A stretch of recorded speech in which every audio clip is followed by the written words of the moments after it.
के danger zone में होने की बात कही है, जिसको लेकर बद्रीनाथ से कांग्रेस विधायक राजेंद्र सिंह भंडारी ने देहरादून के उत्तरांचल प्रेस क्लब में पत्रकार वार्ता की।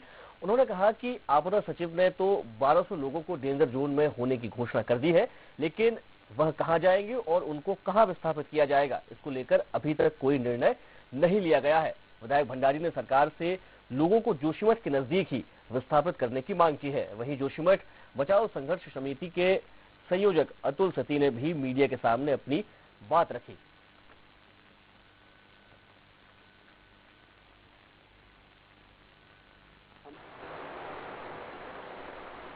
देखिए, आपदा सचिव ने जोशीमठ में आकर के मीटिंग की और ये ऐलान कर दिया कि 1200 परिवार डेंजर जोन में आ गए हैं। डेंजर जोन का मतलब है उनके मकान, जमीन सब भूस्खलन में है और वो स्थिर नहीं है और वो वहां पर रहने लायक नहीं है।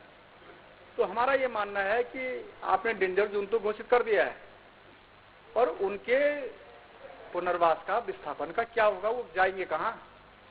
सरकार पहले तय करे, जो स्थान संघर्ष समिति ने दिए हुए हैं उन स्थानों पे वो हमारा रिहेबिलिटेशन करे, हमारा पुनर्वास करे और हमको उन सुरक्षित स्थानों पर जोशीमठ के आसपास ही बसाए। हम लोग, जोशीमठ के लोग, जोशीमठ से बाहर कहीं नहीं जाने वाले हैं। सरकार की बहुत बड़ी गलतफहमी है कि बमोत में चले जाएंगे या कहीं बाहर चले जाएंगे या जहां हाकोगे वहां चले जाओगे। ये सरकार का डंडा नहीं है कि जहां हाकेगी वहां लोग चले जाएंगे।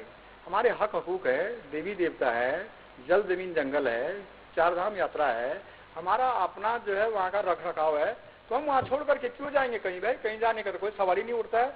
इसलिए सरकार तत्काल प्रभाव से जो डेंजर जोन में उन्होंने घोषित किया है, कौन कौन परिवार आ रहे हैं, उनके पास सारा लेखा जोखा है, तो उनका जमीन और मकान का वो पैसा दे और हमारा पुनर्वास जोशीमठ के आसपास ही करे। और बड़ी बात क्या है, जो वहाँ पर रिसाव हो रहा है, जो भूस कारण है एनटीपीसी। हम लोग जोशीमठ बचाओ संघर्ष समिति पिछले साल 1.5 साल से लगातार जोशीमठ आपदा को लेकर के संघर्ष में है, लड़ रही है। उस आंदोलन के मुख्यमंत्री जी के साथ वार्ता हुई है, कुछ सहमति के बिंदु बने, लेकिन वो जो 11 बिंदुओं पर सहमति हुई उस पर आज तक कोई कार्रवाई नहीं है।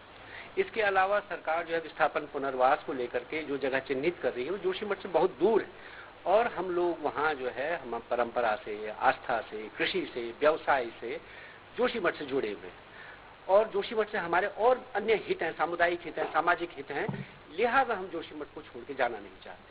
हम पूर्व में भी जोशीमठ के आसपास ही 4-5 जगहें सरकार को सुझाव दे चुके हैं कि यहाँ विस्थापन किया जा सकता है, किंतु जो है सरकार उस पर विचार करने को तैयार नहीं है। कल फिर से जो है आपदा प्रबंधन सचिव से मिलकर के और राज्य के मुख्य सचिव से मिलकर के हमने उन जगहों का प्रस्ताव दिया। ये कहा कि जोशीमठ में जो है भूमि का मूल्य तय किया जाए, जोशीमठ के आसपास लोगों को बसाया जाए। इस पर कल सकारात्मक बात हुई है और हमें अपेक्षा है कि इस पर कुछ होगा। नहीं होगा तो हमारा जो आंदोलन है, संघर्ष है, लड़ाई है, वो जारी है। इसके अलावा जोशीमठ बचाओ संघर्ष समिति न सिर्फ जोशीमठ के लिए बाकी हिमालयी राज्यों में भी जो आपदा और विनाशकारी। मुख्यमंत्री पुष्कर सिंह धामी ने दूरदर्शन केंद्र के समीप